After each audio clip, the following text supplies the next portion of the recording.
Hi everyone. Today we will talk about how to fix or how to solve Facebook enter a valid password. To know how to fix or how to solve Facebook enter a valid password, you should just go to settings like this. You will click.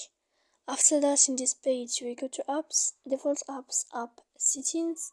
When you will see this list, you will go down to find the application of Facebook and you will enter. Then in this page here you will go to click for stop.